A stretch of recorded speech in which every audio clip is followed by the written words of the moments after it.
सभी को नमस्कार, मेरा नाम अभिषेक है और आप देख रहे हैं बेसिक साइंस और इंजीनियरिंग की क्लास जो आरआरबी, एएलपी और टेक्नीशियन के लिए काफ़ी इम्पोर्टेंट है। देखिए, इसमें मैंने काफ़ी कुछ पढ़ा दिया है आपको, मैंने ग्रेविटेशन भी खत्म कर दिया है। आज हम जो है फ्लूइड की ओर बढ़ेंगे, ठीक है? फ्लूइड अब हम अपना अगला चैप्टर को देखेंगे, साथ ही साथ न्यूमेरिकल को भी देखेंगे। जितना पढ़ेंगे उतना न्यूमेरिकल करेंगे ताकि आपका थ्योरी और जो न्यूमेरिकल का बैलेंस है वो बना रहे। कॉपी में नोट करते रहिए, बार-बार रिवाइज़ करते रहिए, एग्ज़ाम डेट कभी भी आ जाएगा। उसी तरह से अगर आप एएलपी के लिए तैयारी कर रहे हैं या टेक्नीशियन के लिए तो आप निश्चित रूप से आपको मैथ्स की क्लास भी मैं लेता हूँ, साइंस की क्लास भी लेता हूँ, जो एक इम्पोर्टेंट आपको एग्ज़ाम पास कराने के लिए जो कि काफ़ी ज़रूरी है। उसी तरह से रीज़निंग की भी क्लासेस मैं लेता हूँ, तो सेशन को देखिए, बार-बार देखिए, पढ़ते रहिए, साथ-साथ बिल्कुल ताकि आपको याद हो जाए। साथ ही साथ जो करंट अफ़ेयर है, जो कि एक बहुत ही मेजर सेक्शन होता है जिसमें मैं आपको पॉलिटी, इकोनॉमिक्स सब कुछ पढ़ा देता हूँ ऑलमोस्ट, है ना? तो उसको भी आप रेगुलर देखना चालू कीजिए ताकि आपको एग्ज़ाम निकालने का पैटर्न समझ में आए और तब आप एग्ज़ाम निकालने के लिए रेडी हो जाएँगे। चलिए बढ़ते हैं अपने आज के टॉपिक पर। तो आज हम फ्लूइड पढ़ेंगे जिसमें कि सबसे पहला जो टॉपिक होगा मेरा वो होगा आपका डेंसिटी। अब डेंसिटी होता क्या है? तो डेंसिटी को हम रो से डिनोट करते हैं और ये आपका क्या होता है? मास पर यूनिट वॉल्यूम होता है। अब मास अगर m है और वॉल्यूम v है तो m/v हो जाएगा। मास की यूनिट होती है केजी, वॉल्यूम का यूनिट होता है मीटर क्यूब। तो यानी कि अगर हम इसके एसआई यूनिट को देखें तो ये क्या बनेगा आपका? ये बनेगा आपका केजी पर मीटर क्यूब बनेगा। उसी तरह से अगर डेंसिटी की बात करें तो ये आपका कैसा आना चाहिए? तो ये आपका एक पॉज़िटिव आना चाहिए और ये एक कैसा क्वांटिटी है कि ये आपका एक स्केलर क्वांटिटी के अंतर्गत ये आता है। यानी इसके पास केवल क्या होगा? तो डेंसिटी के पास केवल और केवल मैग्नीट्यूड होता है, डायरेक्शन जैसा कोई चीज़ नहीं होता है। ठीक है? अब आइए जानते हैं कुछ और चीज़ों के बारे में। अब अगर हम लिक्विड की बात करते हैं, चूँकि हम डेंसिटी जो है लिक्विड की क्योंकि हम फ्लूइड पढ़ेंगे तो फ्लूइड में हवा और लिक्विड दोनों आ जाएगा। तो आपको लिक्विड की अगर हम बात करें और अगर मेरा लिक्विड क्या है आपका इनकम्प्रेसिबल है। इनकम्प्रेसिबल का मतलब हो गया जिसको कि हम कंप्रेस नहीं कर सकते। तो ऐसे जो लिक्विड होते हैं या फिर जो आपके फ्लूइड होते हैं अगर इनकम्प्रेसिबल हैं, तो जो उनका डेंसिटी होता है वो कैसा होता है आपको कांस्टेंट होता है। तो ऐसे ही टर्मिनोलॉजी आपके एग्ज़ाम में पूछा जाएगा। ठीक है? कांस्टेंट होता है और ये कांस्टेंट होता है सभी के सभी प्रेशर पर यानी कि एट ऑल प्रेशर पर, जो भी प्रेशर दिया हुआ रहेगा लेकिन अगर लिक्विड इनकम्प्रेसिबल है, तो सीधा एक लाइन में हो जाएगा कि रो क्या हो जाएगा आपका कांस्टेंट हो जाएगा। उसी तरह से अगर जो मेरा डेंसिटी होता है, वो क्या करता है, वो वैरी करता है। किस कैसे जैसे-जैसे वेरीज़ करता है प्रेशर के साथ ये वैरी करता है। ठीक है? किसके लिए? तो गैस की बात हो जा रही है, यानी कि जो अगर हम डेंसिटी गैस के लिए निकाल रहे हैं, तो अगर हम प्रेशर को वैरी करते हैं, तो डेंसिटी भी मेरा क्या करेगा? वो वैरी करता हुआ चला जाएगा, ठीक है? और अगर और अच्छे शब्द में लिखें, तो ये आपका लार्जली वैरीज़ करता है, किसके साथ? प्रेशर के साथ, गैस के केस में, ठीक है? अब अगर कुछ आपको याद दिला दें, जो मैंने पहले भी पढ़ा रखा है कि अगर वाटर की डेंसिटी आपसे पूछा जाए कितना होता है, तो ये होता है आपका 1 गुना 10 का पावर 3 केजी पर मीटर क्यूब होता है, ठीक है? उसी तरह से आपको मरकरी का याद होना चाहिए क्योंकि ये सारे एग्ज़ाम में पूछे जाने वाले सवाल हैं। ये होता है आपका 13.6 गुना 10 का पावर 3 केजी पर मीटर क्यूब होता है। उसी तरह से आपसे ये भी पूछा जाता है कि अगर हवा की बात की जाए तो ये 3 आपको निश्चित याद होने चाहिए। तो हवा का कितना होता है 1.29 केजी पर मीटर क्यूब होता है ये। तो आई होप आपको डेंसिटी का बेसिक्स जो आपके एग्ज़ाम पर्सपेक्टिव से था, वो मैंने आपको कवर कर लिया। चलिए अब हम लोग पढ़ेंगे डेंसिटी के आगे ही एक शब्द लग जाएगा और वो क्या है आपका रिलेटिव डेंसिटी। तो जो अगला टॉपिक आप अपनी कॉपी में नोट करेंगे, वो होगा आपका रिलेटिव डेंसिटी। अब रिलेटिव डेंसिटी का दूसरा नाम क्या होता है, ये भी आपसे पूछा जा सकता है। तो रिलेटिव डेंसिटी को आप स्पेसिफिक ग्रेविटी के भी नाम से जानते हैं। अब स्पेसिफिक ग्रेविटी या फिर रिलेटिव डेंसिटी क्या कहलाता है, आइए समझते हैं। तो रिलेटिव डेंसिटी आपका क्या है, तो अगर रिलेटिव डेंसिटी अगर किसी सबस्टेंस का निकालते हैं, तो ये एक रेशियो है, ठीक है? ये एक रेशियो है, किस चीज़ का? मैं आरडी से डिनोट कर रहा हूँ, तो अगर मेरे पास कोई सबस्टेंस है जिसका डेंसिटी रो है, तो उस डेंसिटी ऑफ सबस्टेंस को अगर हम डेंसिटी ऑफ वाटर से भाग लगा देते हैं और वाटर कितने डिग्री सेल्सियस पे? तो 4 डिग्री सेल्सियस पे, तो ये आपका क्या कहलाता है?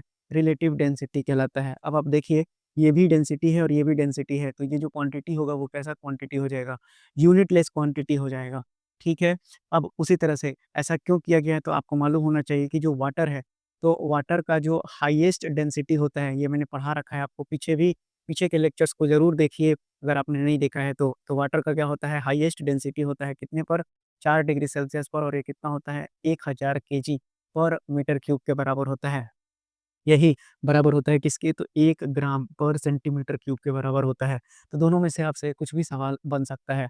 आइए अब जानते हैं, तो ये आपका कैसा क्वांटिटी है? यूनिटलेस क्वांटिटी है। उसी तरह से अगर आपसे पूछा जाए कि आपको रिलेटिव डेंसिटी मरकरी का निकालना है, ठीक है? तो मरकरी का आप कैसे निकालेंगे? तो देखिए, आपको डेंसिटी ऑफ सबस्टेंस पता होना चाहिए, तो 13.6 होता है गुना 10 का पावर मरकरी का अभी तुरंत लिखा है कितना होता है 10 का पावर 3 केजी पर मीटर क्यूब होता है, वो मैं लिखूँगा नहीं, चलिए लिख भी देते हैं, केजी पर मीटर क्यूब। और उसी तरह से वाटर का डेंसिटी 4 डिग्री सेल्सियस पर कितना होता है? तो 1000 केजी पर मीटर क्यूब होता है। तो देखिए ये दोनों भी कट गया, ये इससे कट गया। तो यानी कि रिलेटिव डेंसिटी मरकरी का कितना आता है? तो सिंपल आपको याद रखना है 13.6 के बराबर आता है, ठीक? ये भी आपको याद हो गया होगा। तो रिलेटिव डेंसिटी से भी बनने वाले सवाल आपने देखा कि किस तरह से आपसे सवाल पूछा जाता है। अब न्यूमेरिकल को भी देखेंगे और वहाँ पर भी सीखेंगे कि क्या आपने जो थ्योरी पढ़ा उससे आपकी समझ कितनी हुई, ये भी आप अपना चेक कर सकते हैं। चलिए बढ़ते हैं अब आगे। ठीक, अब हमारा जो अगला टॉपिक है वो हम देखेंगे डेंसिटी ऑफ अ मिक्सचर। ठीक है, density of a mixture of 2 और मोर लिक्विड, इस पर डायरेक्टली सवाल पूछा गया है, इसलिए ये टॉपिक पढ़ना ज़रूरी होता है। चलिए, ये आपके सिलेबस का भी पार्ट है। तो देखिए, यहाँ पर हम 2 केस पढ़ेंगे, ठीक है? केस नंबर 1 देखेंगे, जब हमारा जो सबसे पहला हम किसमें देखेंगे, तो हम देखेंगे प्रोपोर्शन ऑफ मास में इसको देखते हैं। चलिए, प्रोपोर्शन ऑफ मास के केस में अगर अगर हमारे पास जो मिक्सचर है, उसका डेंसिटी अगर रो दिया हुआ है, मान लेते हैं मेरे पास कोई मिक्सचर है, उसका डेंसिटी आपके पास कितना दिया हुआ है, रो दिया हुआ है, तो ये कितना हो जाएगा? मास पर यूनिट वॉल्यूम होता है, तो इंडिपेंडेंट मास जो होगा मिक्सचर का, उसमें कितना हो जाएगा? m1, m2, m3 ये कितना चलते जाएगा। उसी तरह से नीचे कितना होता है? वॉल्यूम, तो वॉल्यूम कितना हो जाएगा? मास अपॉन डेंसिटी, तो ये हो जाएगा m1 अपॉन रो 1, उसी तरह m2 अपॉन रो 2 हो जाएगा, उसी तरह से m3 अपॉन रो 3 हो जाएगा और ये चलता चला जाएगा। तो ये किसका केस हो गया? जब प्रोपोर्शन ऑफ मास की बात करेंगे। उसी तरह से अगर मैं केस 2 लेता हूँ, जब मैं क्या लूँगा? तो मैं आपको लूँगा प्रोपोर्शन ऑफ वॉल्यूम के केस में, प्रोपोर्शन ऑफ वॉल्यूम उठाएँगे, तो यहाँ पर जो आपका मिक्सचर है उसका तो डेंसिटी रो ही रहेगा, ये कितना हो जाएगा? मास कितना होगा? रो 1 इंटू V1 हो जाएगा, क्योंकि हम वॉल्यूम के टर्म में देख रहे हैं। उसी तरह से ये हो जाएगा रो 2 इंटू V2 और ये चलता चला जाएगा।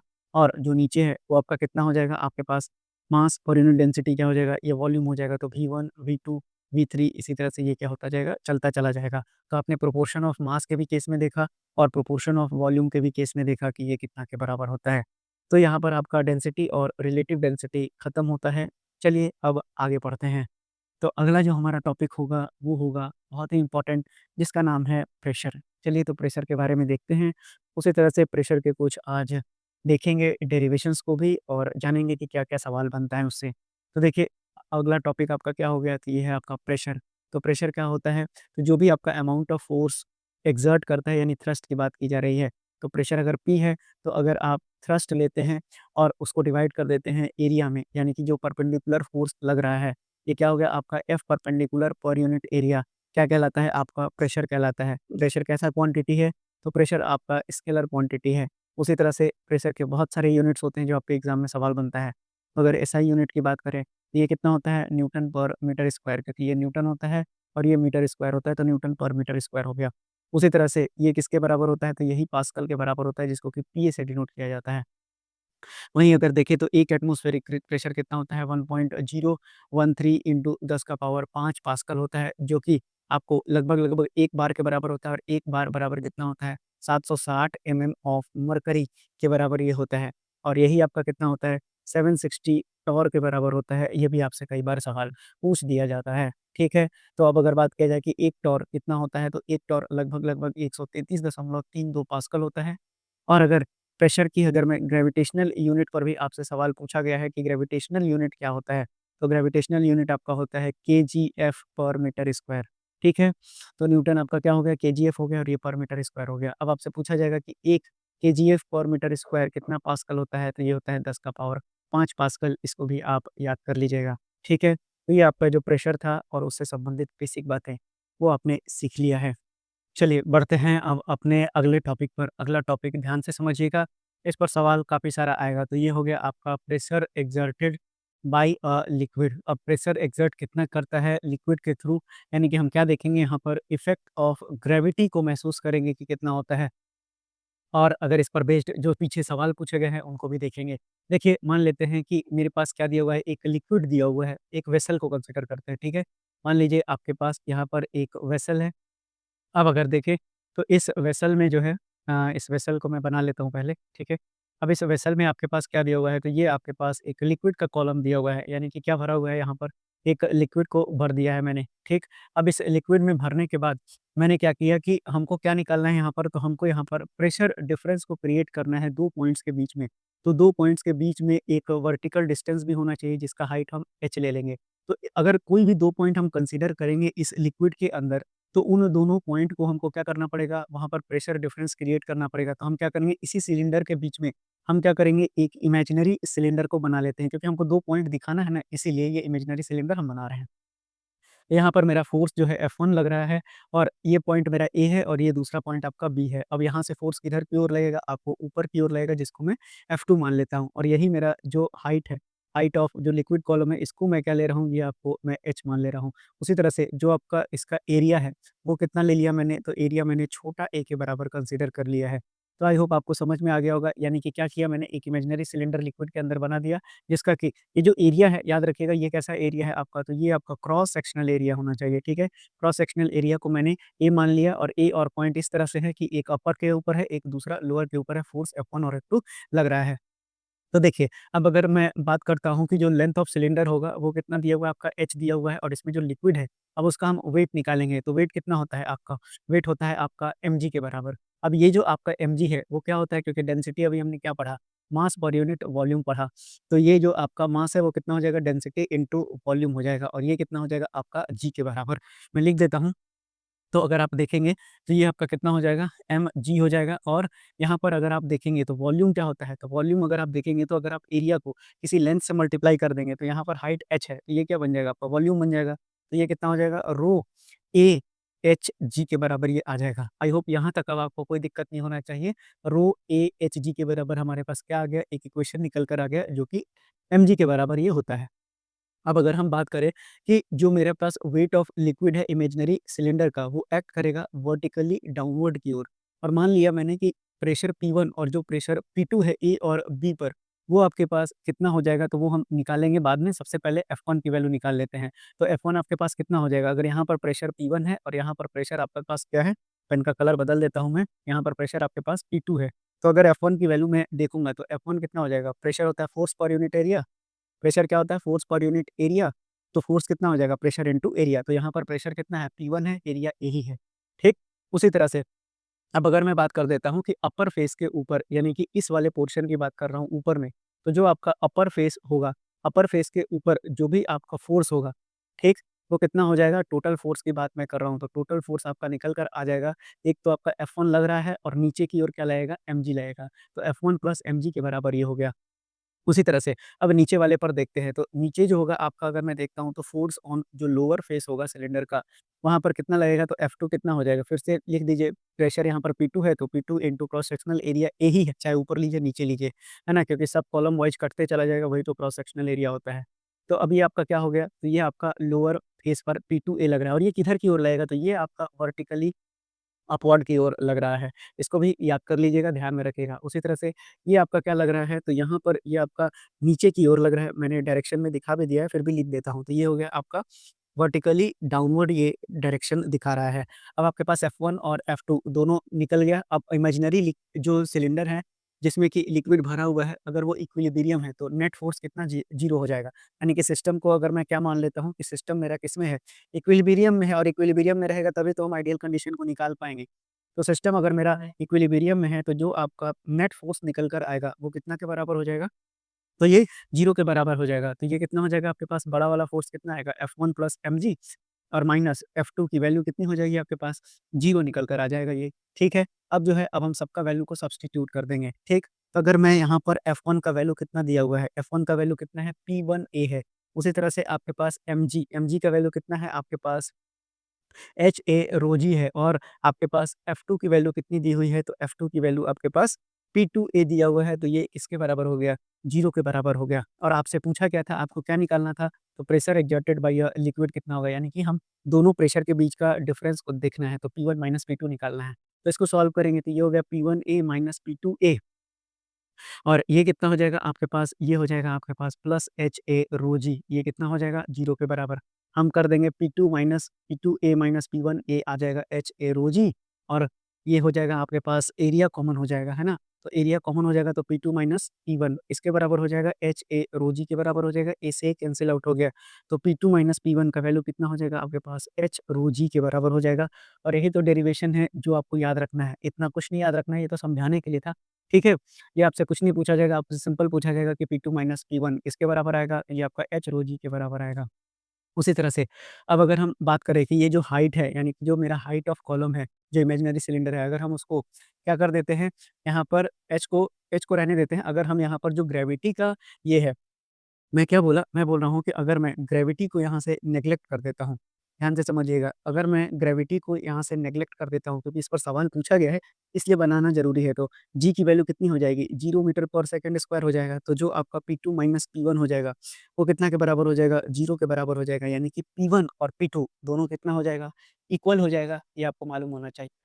यहाँ तक समझने के बाद समझ लेते हैं कि अगर P1 minus P2, P2 minus P1 अगर आपके पास P है तो सिंपल इसका वैल्यू कितना हो जाएगा? H रो G आ जाएगा। उसी तरह से अगर आप एटमॉस्फेरिक प्रेशर को कंसीडर कर देते हैं, अगर आपके पास कोई एटमॉस्फेरिक प्रेशर है जिसको कि मैं PA मान लेता हूँ, तो P कितना हो जाएगा किसी पॉइंट पर? तो ये कितना हो जाएगा आपके पास PA प्लस H रो G के बराबर होता है। तो आई होप इस टॉपिक से अब आपको कोई दिक्कत नहीं होना चाहिए। जो भी बातें थी इससे संबंधित मैंने आपको समझा दिया है। ठीक है? ये टॉपिक इम्पोर्टेंट है, इसको याद कर लीजिएगा। आइए देखते हैं अब अपने अगले टॉपिक को। तो आपका अगला टॉपिक जो है बहुत ही इम्पोर्टेंट, ये है आपका टाइप्स ऑफ प्रेशर। चलिए टाइप्स ऑफ प्रेशर को एक डायग्राम के ज़रिए समझेंगे, जिसमें आपको समझाएँगे कि क्या-क्या होता है, एब्सोल्यूट प्रेशर, गेज प्रेशर वगैरह क्या होता है, ये भी समझते चलिए। देखिए आपके पास मैं 3 लाइन खींचता हूँ, ध्यान से समझिएगा इसको। आपके पास ये हो गया पहला लाइन, अब ये पहला लाइन क्या है? तो ये आपका एब्सोल्यूट ज़ीरो टेम्परेचर हो गया। ये एब्स सॉरी आपके पास ये क्या हो गया? एब्सोल्यूट ज़ीरो प्रेशर हो गया, पहला यूनिट में मैं पहुँच गया। यानी कि एब्सोल्यूट ज़ीरो प्रेशर का मतलब होता है कि ये कौन-सी लाइन है? तो ये आपका कंप्लीट वैक्यूम का लाइन है। यानी पर यहाँ पर कंप्लीट तरह से क्या है? आपका वैक्यूम है। उसी तरह से आपके पास एक लाइन मैं ये ले रहा हूँ जो कि आपको एटमॉस्फेरिक प्रेशर को दर्शा रहा है, ठीक है? ये कौन-सा प्रेशर है यहाँ पर? आपका एटमॉस्फेरिक प्रेशर ये है।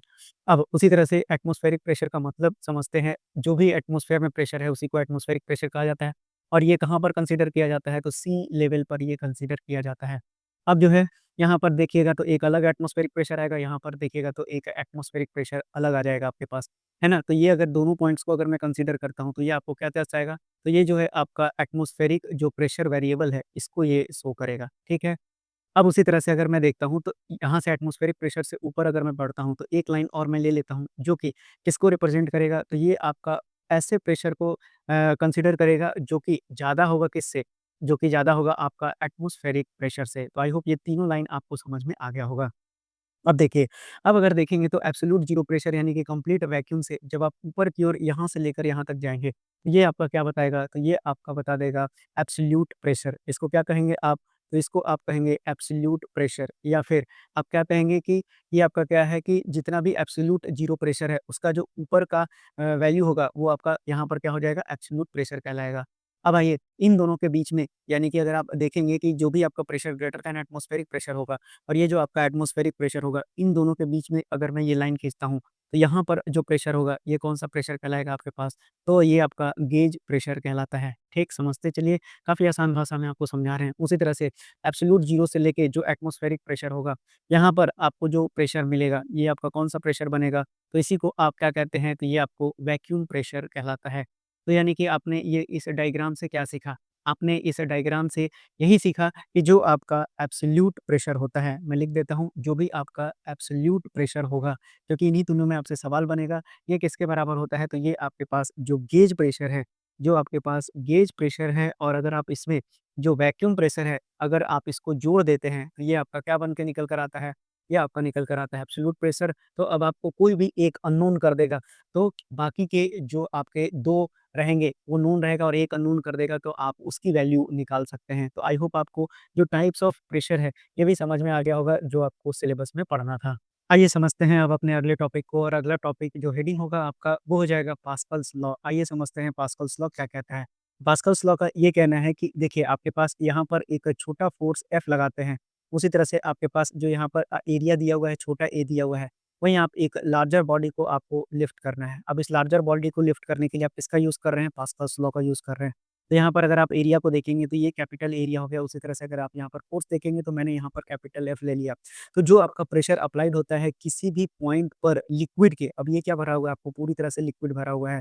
तो लिक्विड अगर रेस्ट पर है और अगर प्रेशर अप्लाई किया जा रहा है किसी भी पॉइंट पर किसी क्लोज्ड सिस्टम में, तो वो प्रेशर इक्वली डिस्ट्रीब्यूट होगा सभी रीजन्स लिक्विड के, ठीक? तो ये आपका पास्कल्स लॉ कहलाता है। तो पास्कल्स लॉ अगर आप देखेंगे तो अगर आप एक प्रेशर निकालेंगे तो कितना हो जाएगा? फ़ोर्स पर यूनिट एरिया हो जाएगा छोटा वाला के लिए, और एक प्रेशर लेंगे तो कैपिटल एफ अपॉन ए हो जाएगा। तो यहाँ से एफ कितना आ जाएगा आपके पास? ये हो जाएगा प्रेशर इंटू एरिया। तो अगर आप यहाँ पर कैपिटल पी की जगह, चूँकि प्रेशर सभी जगह सेम है, तो ये आप एफ बाई ए इसको यहाँ सब्स्टिट्यूट कर सकते हैं, तो ये कितना आ जाएगा आपके पास है, कैप स्मॉल एफ बाई छोटा ए इंटू कैपिटल ए। यानी कि अगर इस ए की वैल्यू को आप जितना छोटा रखेंगे, है ना? जो एफ का वैल्यू है वो उतना ज़्यादा लार्ज हो जाएगा, तभी तो क्या होगा, ये जो ऑब्जेक्ट है उसको जो पिस्टन है वो आसानी से क्या कर देगा, लिफ्ट कर देगा। तो यानी कि आप देखिए कि अगर आपका ए ग्रेटर दैन ए हो जाता है, तो जो फ़ोर्स होगा लार्जर पिस्टन पे वो भी बहुत ही ज़्यादा हो जाएगा जब आप स्मॉल फ़ोर्स अप्लाई अप्लाई करते हैं किसी स्मॉलर पिस्टन से। यानी कि अगर कोई हेवी लोड है जिसको कि लार्जर पिस्टन से हम लिफ्ट करना चाहते हैं, तो हम क्या कर लेंगे, उसको ईज़िली लिफ्ट कर देंगे, जिसको कि आप क्या बोलते हैं, पास्कल्स लॉ बोलते हैं। तो ये आपका एक एप्लीकेशन हो गया। तो ये आपका किस चीज़ का एप्लीकेशन है, यानी कि पास्कल्स लॉ के अंतर्गत आपको एक एप्लीकेशन आता है जिसको कहा जाता है हाइड्रोलिक लिफ्ट, और ये आपसे सवाल भी पूछा जाएगा, इस पर न्यूमेरिकल भी बन सकता है, ये मैंने आपको समझा दिया।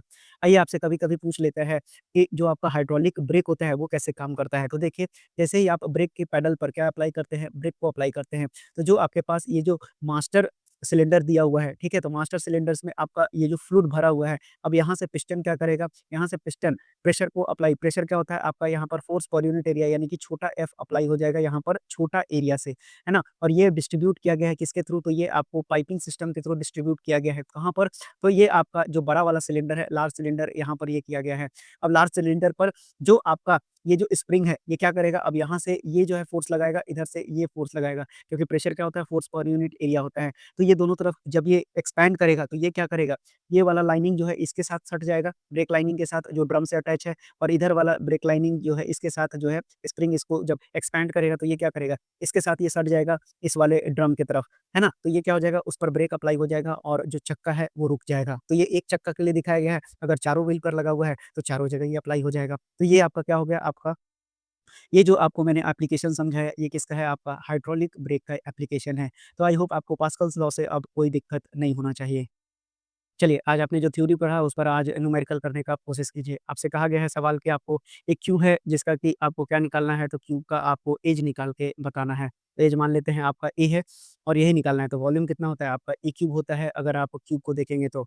अब वॉल्यूम कितना होता है, तो उससे भी पहले आपको डेंसिटी जानना पड़ेगा, मास पर यूनिट वॉल्यूम आपने पढ़ा, तो वॉल्यूम कितना हो जाएगा आपका, मास अपॉन डेंसिटी हो जाएगा। अब मास कैसे निकालेगा, तो फ़ोर्स या फिर वेट कितना के बराबर होता है, mg के बराबर होता है। ये 80 न्यूटन दिया हुआ है, मास आपके पास निकालना है और g का वैल्यू 10 दे दिया है। तो यानी कि मास आपका कितना निकल कर आ गया, 8 किलो निकल कर आ गया, ठीक? अब ये कितना हो जाएगा, मास अपॉन रो हो जाएगा और यहाँ e क्यूब आ गया। अब बात करें तो ये कितना दिया हुआ है आपका, 8 केजी दिया हुआ है, और डेंसिटी जो लकड़ी का दिया हुआ है 1 ग्राम पर सेंटीमीटर क्यूब दिया हुआ है, तो 1 ग्राम पर सेंटीमीटर क्यूब तो कितना बन जाएगा ये, आप मैं निकाल के भी बता देता हूँ, लेकिन आप सिंपल वाटर के केस में भी मैंने आपको आज थ्योरी पढ़ाया है, तो वो 1000 के बराबर होता है केजी पर मीटर क्यूब में। तो देखिए आपको 1 ग्राम है, 1 ग्राम पर सेंटीमीटर क्यूब है। तो देखिए ग्राम से केजी में बदलेंगे तो ये हो जाएगा आपके पास 1/1000 किलो हो गया, ठीक? उसी तरह से सेंटीमीटर क्यूब को बदलिएगा तो 1 मीटर में 100 सेंटीमीटर होता है। तो यानी कि 1 सेंटीमीटर में 1/100, ठीक है? से अगर सेंटीमीटर से मीटर में बदलेंगे और इसका क्यूब हो जाएगा, तो ये कितना हो जाएगा? 2 का पावर जो 3 होगा, तो यानी कि 2 तिहाई 6 हो जाएगा और यहाँ 3 है, तो कितना बचेगा आपके पास? इसको सॉल्व करेंगे तो ये बचेगा आपका 1/1000, और ये गुना हो जाएगा आपके पास 10 का पावर 6 और डिवाइडेड बाय 1, तो यहाँ से 3 बचेगा, यहाँ से 3 बचेगा, तो कितना हो गया, 10 का पावर 3 केजी मीटर पर क्यूब, यही आएगा आपका। तो बस यही समझाना था। तो ये हो जाएगा आपके पास 1000 और यहाँ हो गया ए का क्यूब। अब ए बराबर कितना हो जाएगा? ये हो जाएगा आपका क्यूबिक रूट 8/1000 कर लीजिए। कितना आ जाएगा? 8 का 2 और 10 हो जाएगा, तो यानी कि 0.2 आ जाएगा आपके पास क्या? तो 0.2 आपके पास मीटर, इस सवाल का सही उत्तर हो जाएगा जो ए आना चाहिए। लेकिन आपसे क्या पूछा गया है? आपसे सेंटीमीटर में पूछा गया है, तो 1 मीटर में 100 सेंटीमीटर होता है। 0.2 को 100 से गुना कर दीजिए, तो यहाँ से हटाइए 1 जाएगा, तो कितना आ जाएगा आपके पास, 20 सेंटीमीटर। ऑप्शन नंबर बी इस सवाल का सही उत्तर हो जाएगा। अगले सवाल को देखिए, आसान सा सवाल है, बोलता है कि मास निकालना है जिसके लिए साइड दिया हुआ है आयरन क्यूब का 2 सेंटीमीटर और डेंसिटी भी दिया हुआ है। तो ज़ाहिर-सी बात है, सब कुछ ग्राम में है और सेंटीमीटर में, तो कुछ करने की ज़रूरत नहीं है। आपको पता होना चाहिए कि वॉल्यूम कितना हो जाएगा, 2 इंटू 2 इंटू 2 यानी कि कितना हो जाएगा, 8 क्यूबिक सेंटीमीटर क्या आ गया, वॉल्यूम आ गया। मास पूछा गया है तो डेंसिटी होता है मास पर यूनिट वॉल्यूम, तो मास हो जाएगा आपका डेंसिटी इंटू वॉल्यूम। डेंसिटी कितना दिया हुआ है, 7.8 दिया हुआ है और कुछ चेंज करने की ज़रूरत नहीं, क्योंकि ग्राम और सेंटीमीटर क्यूब में ही सब कुछ चल रहा है। और वॉल्यूम कितना हो जाएगा, 8। अब इसको सॉल्व कीजिए तो 8 अठाई 64 और 8 सत्ते 56 और 6 कितना हो जाएगा, 62.4 ग्राम। ऑप्शन नंबर डी इस सवाल का बिल्कुल सही उत्तर हो जाएगा। चलिए बढ़ते हैं अपने अगले सवाल पर। अगला सवाल आपसे बोलता है कि एक ब्लॉक ऑफ मेटल है जिसका मास 500 ग्राम है, रिलेटिव डेंसिटी 2.5 है। तो आपसे अपरेंट मास पूछा गया है जब उसको फुली इमर्स करते हैं वाटर में। अब रिलेटिव डेंसिटी का तो सवाल है, लेकिन अपरेंट मास और अगर आप रियल मास, एक्चुअल मास के बीच में रिलेशन देखेंगे तो वो कितना आता है आपका, तो relative density is equals to actual mass upon actual mass minus apparent mass के बराबर आता है। तो यानी आपसे पूछा ही गया है अपरेंट मास क्या होगा, तो ये मैं एक्स मान लेता हूँ। तो रिलेटिव डेंसिटी आपके पास 2.5 दिया गया है, यहाँ पर ये 500 ग्राम है और यहाँ पे 500 माइनस एक्स हो जाएगा, तो ये कितना आ जाएगा आपके पास, यह जगह निकल कर 25 पचे 125, तो 2.5 को गुना कर लीजिए 500 से और यहाँ कितना आ जाएगा, 2.5 एक्स आ जाएगा और ये बराबर हो जाएगा आपके पास 500 के। तो 2.5 एक्स की वैल्यू कितनी हो जाएगी, तो यहाँ से इसको हटाइए, इसको लाइए, तो ये कितना हो जाएगा 125, 1225 50 में से 500 को माइनस कर लीजिए, तो एक्स की वैल्यू कितनी आ जाएगी, तो ये आ गया 0, ये हो गया 5 और ये हो गया 750 और ये नीचे कितना आ जाएगा, ढाई आ जाएगा, इसको हटाइए, इसको लाइए, 25 या 75 यानी कि 300 ग्राम इस सवाल का बिल्कुल सही उत्तर हो जाएगा। अब आइए अगले सवाल पे बढ़िए। अगला सवाल आपसे पूछा गया है कि मास निकालना है केजी में। अगर जो टैंक है उसका डायमेंशन आपके पास दिया हुआ है, तो डायमेंशन दिया हुआ है तो वॉल्यूम निकल जाएगा। तो 5 दूना 10 तो 10 मीटर क्यूब आ गया इसका वॉल्यूम। उसी तरह से केरोसिन का डेंसिटी कितना दिया हुआ है, 800 केजी पर मीटर क्यूब दिया हुआ है। तो मास निकालना है तो डेंसिटी कितना होता है, मास पर यूनिट वॉल्यूम। मास कितना हो जाएगा, डेंसिटी इंटू वॉल्यूम। डेंसिटी दिया हुआ है आपके पास 800 और वॉल्यूम दिया हुआ है 10, यानी कि 8000 इस सवाल का, 8000 केजी इस सवाल का बिल्कुल सही उत्तर हो जाएगा, ऑप्शन नंबर ए। चलिए इस सवाल को अब देखते हैं, बोलता है कि डेंसिटी आपको बताना है पीस ऑफ वुड का जिसका कि मेजरमेंट दिया हुआ है, तो वॉल्यूम कितना निकल कर आ जाएगा, ये आ जाएगा आपको 8 पचे 40 गुना 6 कर दीजिए, कितना हो जाएगा 240 सेंटीमीटर ये क्यूब आ रहा है। उसी तरह से आपको वेट कितना दिया हुआ है, 1.92 न्यूटन दिया हुआ है। ये हो जाएगा मास इंटू ग्रेविटी बोला है 10 लेने के लिए और ये हो गया 1.92।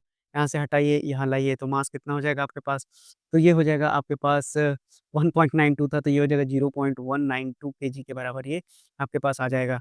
तो आपसे ये सेंटीमीटर क्यूब में आया है, तो आपको मालूम होना चाहिए कि ये हो गया 240 और 1 मीटर में यानी 1 सेंटीमीटर में 1/100 मीटर होता है, तो यानी कि 10 का पावर माइनस 2 और ये मीटर में कन्वर्ट होकर क्यूब हो जाएगा। तो 240 और गुना ये देखिए यहाँ चल रहा है 240 गुना 10 का पावर माइनस 6 मीटर क्यूब आ गया। तो आपसे क्या बोला है, डेंसिटी बताइए, तो डेंसिटी हो गया मास 0.192 और उसके बाद डेंसिटी हो जाएगा मास पर यूनिट वॉल्यूम। वॉल्यूम कितना आ गया आपके पास, ये हो गया 240 और गुना 10 का पावर 6। अब इसको सॉल्व करेंगे तो माइनस 6 है तो ये जो है 192 और बटा 240 ऐसे कर लेते हैं और यहाँ पर कितना आ जाएगा आपके पास 10 का पावर, ये आ जाएगा 6 और ये इसका 3 शून्य नीचे आ जाएगा तो इसको ऐसे ले लेते हैं। तो ये कितना आ जाएगा, यहाँ भी 3 बचेगा और यहाँ से एक और हटा देते हैं तो यहाँ बचेगा 2। अब ये है 8 चौके 32 तो 4 8 हो गया, तो ये कितना हो जाएगा 800 आ जाएगा आपका, तो 800 केजी पर मीटर क्यूब इस सवाल का सही उत्तर हो जाएगा, option number D. I hope आपको समझ में आ गया होगा। चलिए बढ़ते हैं अब अपने अगले सवाल पर। अगला सवाल आपसे कहता है कि लेंथ निकालना है, तो कैसे निकालेंगे? वॉल्यूम होता है आपका एक ही क्यूब के लिए पूछा गया है, तो आपको ए यहाँ से निकलेगा तो वॉल्यूम निकालना पड़ेगा और डेंसिटी कितना होता है आपका, मास पर यूनिट वॉल्यूम, तो वॉल्यूम कितना हो जाएगा, मास और अपॉन डेंसिटी हो जाएगा, ठीक? और आपको मास निकालने के लिए क्या करना पड़ेगा, वेट दिया हुआ है वो एमजी के बराबर होगा, तो वेट कितना दिया हुआ है 17.28 किलो न्यूटन है, तो 10 का पावर 3 कर लीजिए, मास निकल जाएगा और ये 10 है। इससे इसको हटाइए और यहाँ से 2 शून्य से ये जो 2 बचा है ये भी हट जाएगा। तो मास कितना आ गया आपके पास 1728 केजी आ गया, ठीक? अब वॉल्यूम निकालिए तो वॉल्यूम कितना हो जाएगा, मास आ गया आपके पास 1728 केजी आ गया, तो आप इसको क्या कर लीजिए, आप इसको ग्राम में ही कन्वर्ट कर लीजिए क्योंकि आंसर सेंटीमीटर में पूछा है।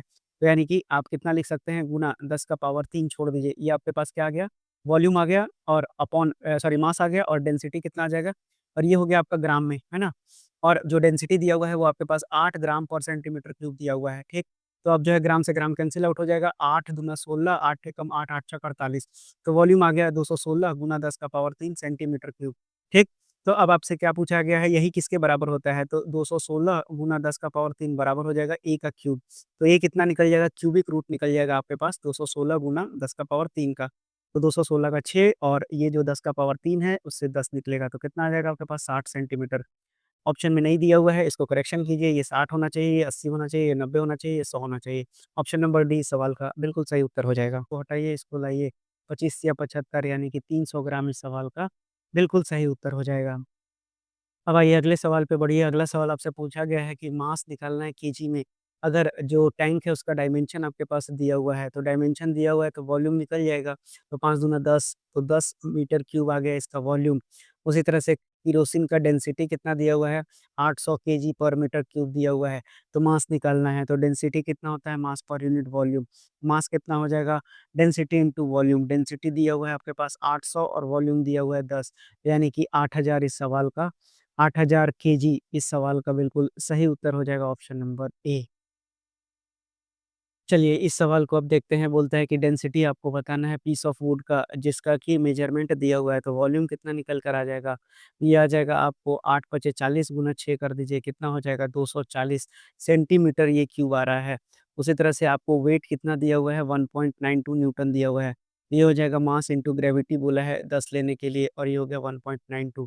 यहाँ से हटाइए, यहाँ लाइए, तो मास कितना हो जाएगा आपके पास, तो ये हो जाएगा आपके पास 1.92 था, तो ये हो जाएगा 0.192 केजी के बराबर ये आपके पास आ जाएगा।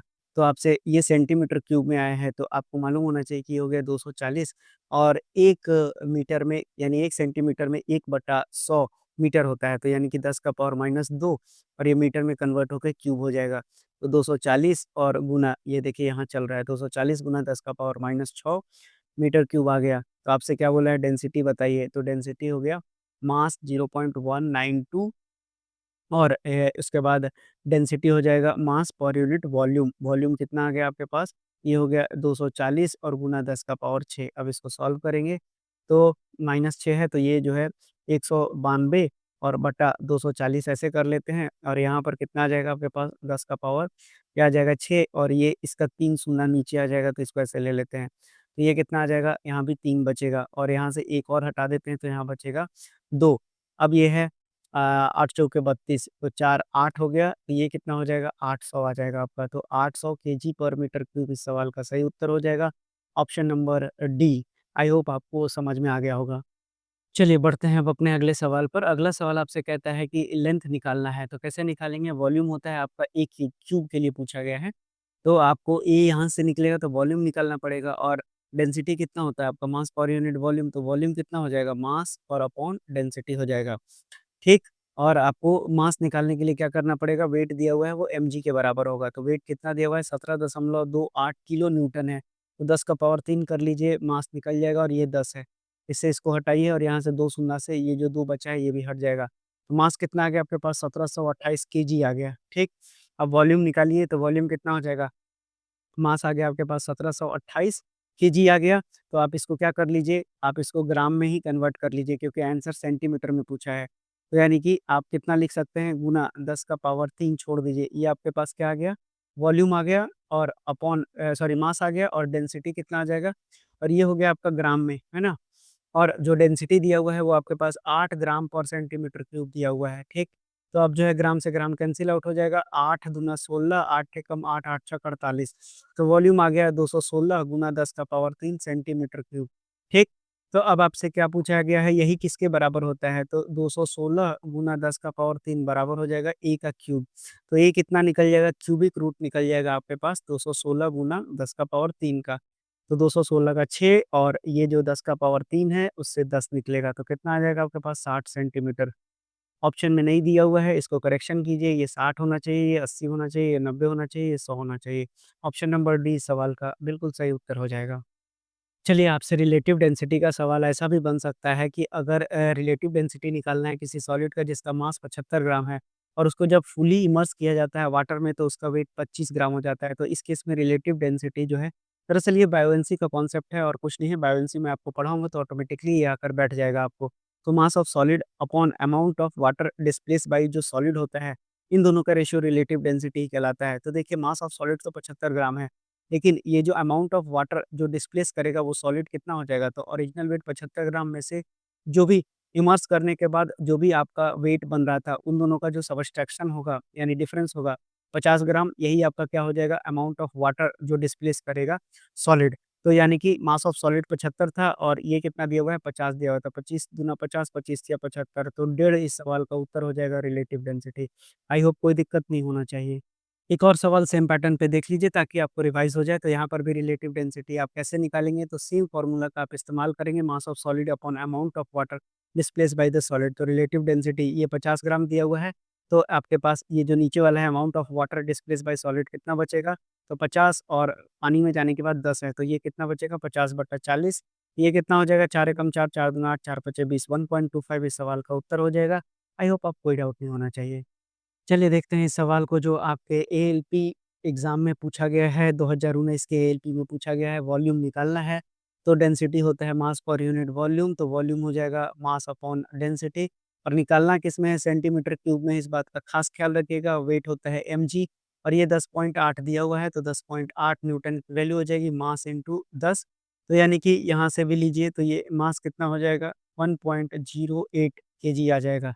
अब उसी तरह से आपको क्या निकालना पड़ेगा यहाँ पर मास तो आ गया, डेंसिटी आपको दिया हुआ है, रो का वैल्यू दिया हुआ है 5000 दिया हुआ है। तो देखिए सबको आपको क्या करना पड़ेगा, ये केजी में दिया हुआ है और नीचे आपको मीटर क्यूब में है, तो हम उसको क्या करेंगे केवल और केवल सेंटीमीटर में कन्वर्ट कर लेंगे।